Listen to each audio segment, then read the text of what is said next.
I'm going to tell you in a moment why I think the future is bright, and the darkness that we see is giving away to better days sometime in the not too distant future. Because every day that Trump does something is equally or more outrageous than the day before. So it seems like it's not only not going away, that it's going to get worse. Yesterday, the Department of Education announced that nurses are no longer professionals. So this will take away their ability to get student loans. Trump calls for the hanging and shooting of Democratic members of Congress who simply, and I use the word simply advisedly, reminded the members who sworn an oath to this country that they are not to follow illegal orders. So, and I think two things are also important, at least to me. One is I've always found it noteworthy that Trump has absolutely no sense of humor.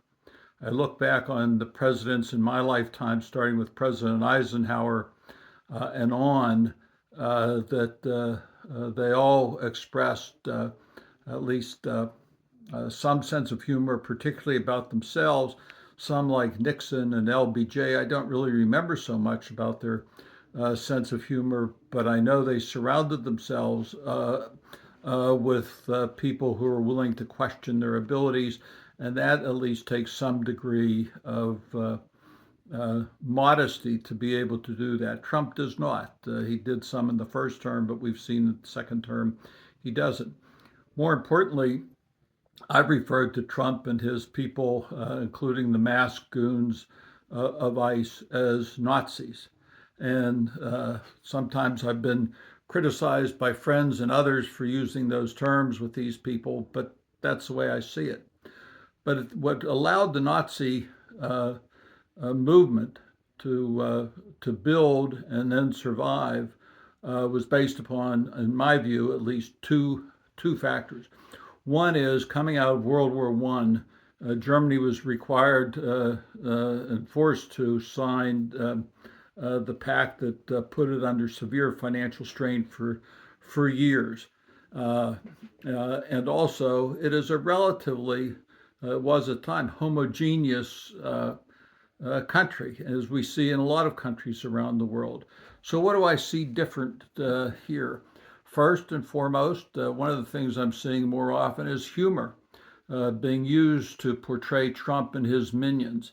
I see it on Facebook, I see it on Instagram, I see it elsewhere that people are using humor to go after this bunch of goons. I think that's important because I think we have to see not the humor in the situation, but the humor in these people and how pitiful they are.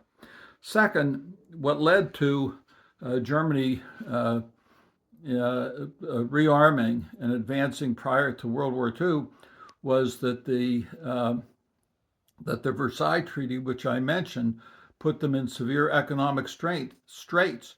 Here, although we had economic issues, both with respect to inflation as well as with respect to the wage gap between those at the top and those workers at the bottom of companies, what we're seeing now with desperate inflation, price rises, and lack of jobs and the economy failing, this has been brought about uh, by Trump. It didn't exist before. It has been created by these people. And that's a whole different kettle of fish as whether or not they can maintain this grip on power. I don't believe that they can. The other thing that I think is important in a variety of ways, and I used to have a discussion of this with a friend of mine who was a Methodist pastor, that if there's was one advantage, and I don't know how to say this other than because it's going to come out wrong, but slavery is it brought in a group of people who have a very different experience than a whole lot of other people in this country, and we have to deal with it.